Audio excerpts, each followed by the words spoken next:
Ruben didn't have the best time last season at Manchester United, but together, me and Ruben, we can fix this. So with Ruben as the manager, leaving him to do all the tactics and training, and myself as director of football, using Moneyball and data to sign players, what can possibly go wrong? So as a reminder, I will not be in charge of this team despite what it says there. I've already done that and we did that to success. What I have done is I've appointed Ruben Amorim as the assistant manager. There he is. I was able to do that using the in-game editor, so now he's the assistant manager, and when it comes to staff responsibilities, I will do everything transfer and contract related, while everything tactics and training, that's down to Ruben. That means we'll use his shape, his tactics and his philosophy. But unlike real life, he's got a director of football he can rely on because I'm going to sign the players based on data, not on reputation. Question is, will this dream team work or will we fail miserably? So the first thing to notice is we've fast forwarded 1 year to the 31st of May 2024, like we're doing all these Moneyball saves. That means we've got full statistics from the squad about who's performed and who hasn't performed this season. Not only that, but with all the other leagues loaded, it shows us potential transfer targets and how they've performed. With Ruben taking charge of the off-season tour, it was time for me to get down and dirty and look at the squad. So the first thing I'm going to do is decide which players I'm going to try and offload for Ruben. Okay, who do we keep? We're going to start where you probably might think we're going to start, with goalkeeper. In real life, the much maligned Onana, but remember, this is not real life. This is on what they've done in game with the data. And as a goalkeeper, on the face of things, it seems he's done okay. He's conceded 47 in 44, which is more than a goal a game, which is not ideal, but we can look a little bit deeper. First off, the good news, he's good at passing. We knew that in real life as well. Pass completion of 87.35. There's only a couple of goalkeepers that are performing better. However, this is where it goes a little bit wrong. In terms of normal goalkeeping data, save percentage and saves per minute, he's nearly bottom. And advanced goalkeeping is where it goes really wrong. As I bring it up there, he's somehow managed to be off the grid bad. He's off the grid bad in terms of shot stopping and saving shots. I kind of feel bad for him, but in FM, where his value is ridiculously high, he's a player that will be transfer listed. His backup Altay Bayındır, it's hard to judge because he's only played 9 matches. Despite that though, he's also managed to be off the grid. In fact, the only player worse than Onana was in fact his deputy. So at least I know I need a goalkeeper to sign as well. So that was a good start. Now we know he's going to be playing 3 centre-backs, so we need to make sure we've got some quality options. So we've got Maguire, De Ligt, Lindelof, Lisandro Martinez. Now in the previous Man United Moneyball save we got rid of Maguire, but I'm going to do things a little bit differently this time where possible. He only played 15 times last season, but his actual chart is not that bad. He won the ball back a lot, didn't lose it much. Decent headers, could do with a bit more, but for the first season, I think we'll keep Harry. I'm also going to keep De Ligt because I want a ball-playing defender, and he's very good at that. Passes completed at 94%, and he doesn't lose the ball. He doesn't win the ball back enough in terms of headers won, but he gets a pass for this season. Where we can make a bit of room is probably Victor Lindelof. He's pretty similar to De Ligt, but at 30 years of age, I think he's the one we'll cash in on, so he gets listed. Good overall season in terms of on the ball for Martinez. He wins the ball back a lot, largely due to tackles. Obviously, he doesn't win the headers back, but he does apply pressure, so he's the one that steps out more. He stays. And Lenny Yoro didn't get a kick, so we'll blood him into the team this season. So with a 3 centre-back system, it looks like we've got 4 that we're going to keep. Maguire, De Ligt, Yoro and Martinez. In case of injuries, we'll probably look for one more, a younger version, a younger centre-back. He's going to use this sort of shape, isn't he? We don't know the roles that he's going to use, but the shape is pretty much that. Next up, wing-backs, right and left. Let's check them out. First up, Luke Shaw. Let's see how he's played as a full-back. Pretty exceptional all-round, really, and not a lot of assists because he's more of a defensive-based player. So going forward, we might need a more attacking left wing-back. But in terms of defending, he's right up there. Now, obviously, in real life, the problem with Luke Shaw is you can't keep him blooming fit. He's always dead. He's always injured. In the FM world, he's doing okay, so for season 1, we'll probably keep him. And his backup at the minute is Patrick Dorgu, who's only 20, so he's going to be inconsistent, and he's only played 13 matches from the start. His actual chart as a fullback is not great, but that can be explained by this, which shows what positions he's played this season, and he's played most of them when he did play as an attacking winger. So he's hard to judge, so he deserves a season at least to have a go. On the other side, Diego Dalot was the first choice. He played 38 times, only 2 assists, 2 goals. Nothing exceptional in terms of his data chart there. In terms of defending, he was above average in terms of tackling and interceptions. And in some areas of attacking wise, he was okay, but not many key passes. Dribbling isn't great, and we need him to do that to get up high up the pitch. It looked like he was backed up mostly by Mazareo, but he did play a lot of different positions because he can play a lot of different positions. I mean, there you go. That's the amount of different positions he played for this season. We're going to keep him because it might be a case of finding a good position for him. So unless I can find an outstanding wing-back, Dalot will get a pass, but we'll keep an eye on him. Defensive midfield, the heartbeat of the team. Interesting. It's looking like we're going to need to generate funds. Casemiro at 33 will give us some decent funds if we were able to sell him. However, he's probably the best performing defensive midfielder out of the bunch, winning the ball back a lot. Ugarte was also pretty solid in terms of that, but he didn't progress the play at all, really. And judging by his pressures attempted, he very much sat in an anchor role. Kobbie Mainoo took more in an advanced role, getting 6 assists this season, so he was a bit of a ball player. Even more assists was Christian Eriksen, 15 assists, but I'm guessing that he took a lot of the set pieces, but an expected assist of 0.34 is outrageous. So the other option would be Bruno, but we can't pick this team, and if he does go for 2 defensive midfielders rather than normal midfielders, he won't pick him there. He's more likely to pick him out wide, so he's kind of disregarded in terms of that pivot. But incidentally, as an attacking midfielder, 9 assists, 15 goals, and a great pie chart, he had a fantastic season. So the 2 defensive midfield slots will be between Casemiro, Ugarte, Mainoo and Eriksen. So I'm thinking that we put Casemiro and Eriksen up for sale due to their age and try and get somebody else in to compete with Ugarte and Mainoo. So how about the wide attack roles? I expect him to pick Bruno up here. So that means there'll be a few players competing for this position. Now obviously there's drama when it comes to Garnacho in real life. Now in this world, in this reality, he got 17 goal contributions. As far as his chart goes, he was doing loads of dribbles, as we can expect from him.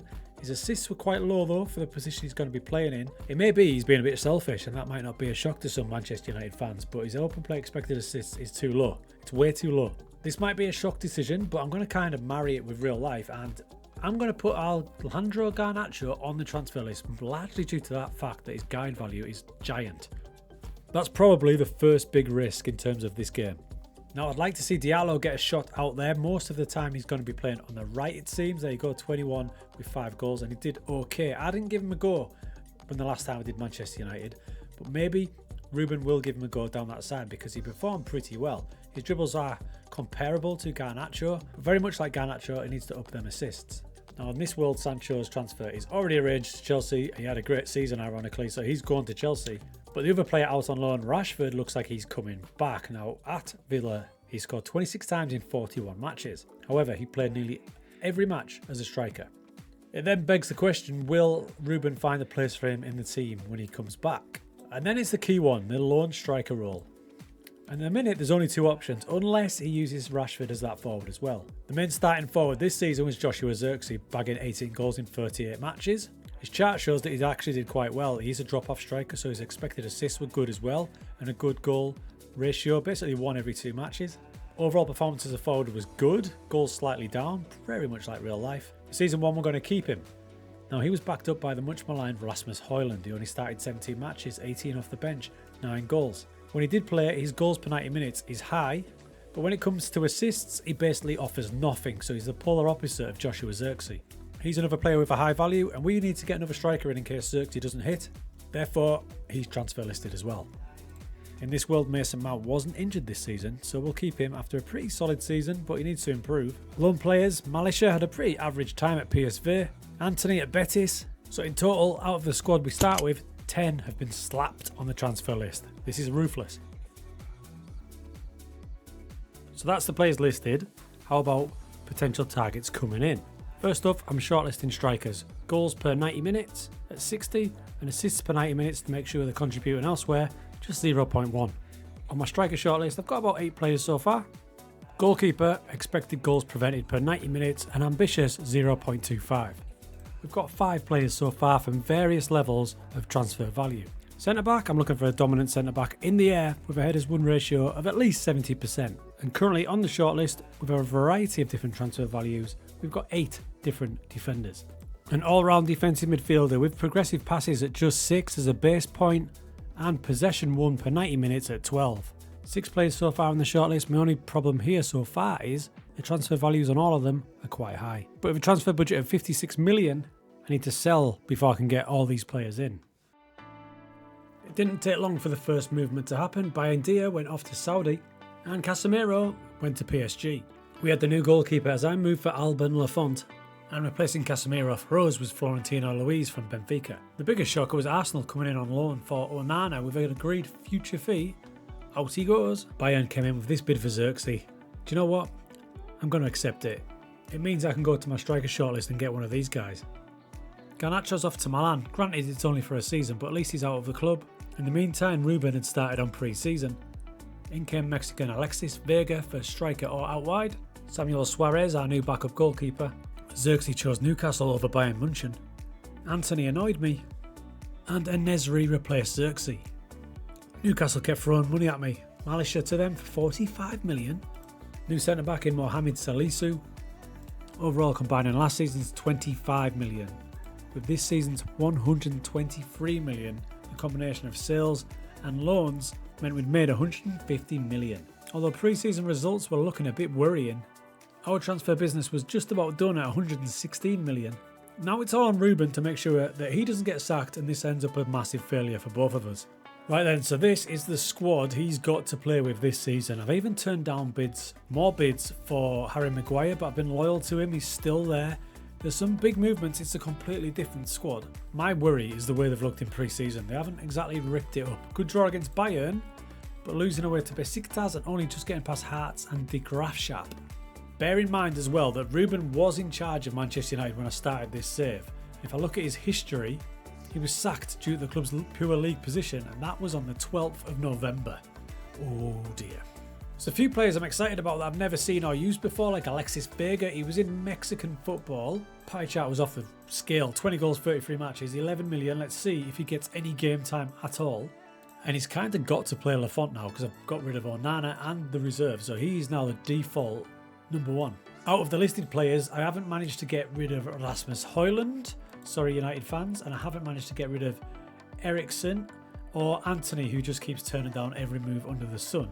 Everyone else has pretty much gone. As the season got going, it was a promising start as we dominate Leicester with 67% of the possession. Even more impressive was the next match against Aston Villa with two of the new signings getting on the score sheet. First En-Nesyri, and just after that the second goal came from Florentino Luis. A typical result followed as we lost to Burnley, but immediately got back on track against Ipswich with a whopping 73% of the possession. And it was good to see the new players getting game time. Florentino Luis had started every match, and he'd started pretty well as well. And if you look at it up here, if you go to reports and form, we can see he's being played as a defensive midfielder. Now that got me curious, what role was he given to Bruno Fernandes? I went up to reports and form, and he's playing on the right, but as an advanced playmaker. How about centre-back Mohamed Salisu? Wide centre-back. And De Ligt is also a wide centre-back. Rashford has started well with 2 goals in 4 matches, and he started from the left-hand side as an inside forward. En-Nesyri started every match up front. He hasn't got going yet, but it's interesting to see he's playing as a deep-lying forward. It's a good insight into the way that Ruben's setting the team up. Early days, but they are sat 4th after a pretty friendly start to the season. Let's come back in the midway point to see how they're doing. It's the 2nd of January. As you can see, we have dropped down slightly, down into 6th position, but not too far off the top 4. So what I've seen, it's given us a good guide into the way AI Ruben likes to set up his team, so we know the roles and stuff, so that'll be handy if it comes to recruitment if we survive the season. I've got the players in appearance order. Lafont has played every game. Some of the other new signings have not featured as much. Florentino Luis has, as has Salisu. En-Nesyri's been a bit of a bit part player. Starting with the goalkeeper, he's been fantastic with the ball at his feet, but his expected goals prevented has not been as good as it was for his old club. Saying that though, he's a big improvement on Onana. If you remember, Onana was all the way down here, but in advanced goalkeeping, Lafont's doing a bit better. Salisu looks great on the ball, but he's forgot the ability to win headers since he's signed for us, but he's playing as a wide centre-back now, so he's probably more advanced. Solid from Florentino Luis in central midfield, but I'd like to see more possession won back. As a striker, En-Nesyri's done pretty well. He's a deep line forward, remember, so he's contributing to other aspects of the play, completing passes, he's not losing it back, he's actually winning it back as well. He's done alright when he started, but disappointingly, he has not started Alexis Vega once and has gave him the grand total of 44 minutes. So they're undefeated in the Europa League, that's going well, very much like real life, and in the Premier League, I mean, it's better than they did last season. Last season they finished 11th, so we have built them up a quite considerable amount to 6th. I'm just disappointed that some of the players aren't excelling like I think they should. One of the better players this season has been Rashford from the left-hand side as an inside forward. And to be fair to Rasmus Højlund, he's turned it around. He's scored 10 in 13 starts. He's been pretty exceptional there, all being considered. So that good, as a director of football, I will take him off the transfer list. Now, we only have 12 million to spend, so I'm not going to do anything in the transfer window. I'm going to let this play out and see. Because remember, he's already done better than his first stint at the club where he was sacked in November. So he should be thanking me big time for the signings that we've made. And perhaps more accurately, thanking me for the players we got rid of. The second half of the season started off really well with an undefeated January, but then from February onwards it went a little bit wrong. Defeats to Brighton and Tottenham, and I'd noticed a worrying trend in his team selection. Bruno's performances as an attacking midfielder weren't as good as last season, and the reason for that? Mad Ruben has been playing him mostly as a deep lying forward, completely disregarding my new signing En-Nesyri, who's only started 12 matches, and failing to take advantage of Rasmus Højlund, who's been one of the best strikers in the league. These mad decisions have led to us tumbling down to 9th in the table, but all is not lost as we beat Benfica in the semi-finals of the Europa League with Bruno scoring, from midfield may I add, and in the semi-finals of the FA Cup, one of the rare appearances by Amad Diallo meant we get to the second final of the season. And our form right now is red hot. However, despite being in 2 finals, the Manchester United board have decided to put both mine and Ruben's jobs on the line in the next match against bottom club Norwich. So I don't know where I stand on this. On one side it's really harsh, our job's on the line when we're in 2 massive finals, but 9th place is pretty disappointing as well. But if you look at the league table, if we do win our next match against bottom of the table Norwich, we've got the chance to finish in that top 7, getting back into Europe, but it's all about this Europa League, because if we win that, we're in the Champions League. Surely that's going to be good enough.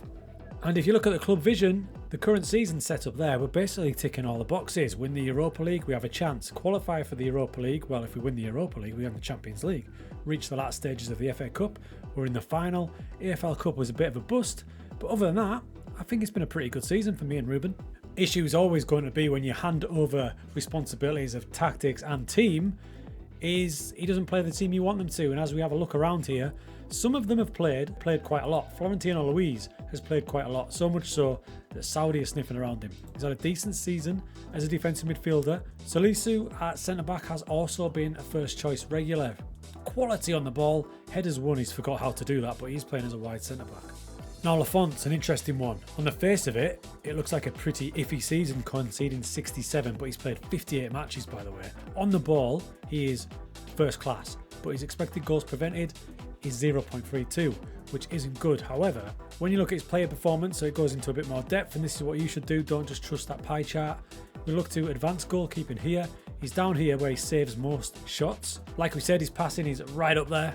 So overall, in a weird way, I think he's been a success. And if you look at his statistics down here for the Premier League, he's conceded 38 and 37, but he's had 14 clean sheets. As for the other big signings, he hasn't even given Alexis Ferger a start. Raging at that, I would have started him quite a few matches. And En-Nesyri as a striker just hasn't been able to get going. He's only played 12 matches, he's scored 6 times. Anyway, into El Sacchio as it was called, and 2 goals from Josh Sargent gave bottom of the table Norwich the win. And in that match, he did his weird selection policy again by playing Dalot at the left wing-back slot. That's despite Patrick Dorgu having a breakout season as an attacking wing-back, but he was completely disregarded. Despite that defeat, we did manage to stay in charge for the Europa League final against Lazio. Having taken an early lead, despite playing Fernandes up front yet again, we managed to pull it out of the bag. It seems he can never pick the perfect team. This time he played Mount on the right, Fernandes up front, and he did actually play Dorgu. So that victory in the Europa League means myself and Ruben, our dream team combination, has managed to get Manchester United back in the Champions League for next season. And we still have the FA Cup final to go against rivals Man City. Into the FA Cup final, and we took an early lead thanks to Fernandes' through ball to Rashford. But unfortunately, that was as good as it got, as Manchester City turned the game on its head and deservedly won 3-1. Despite that, we had managed to get Manchester United back in the Champions League. Oh.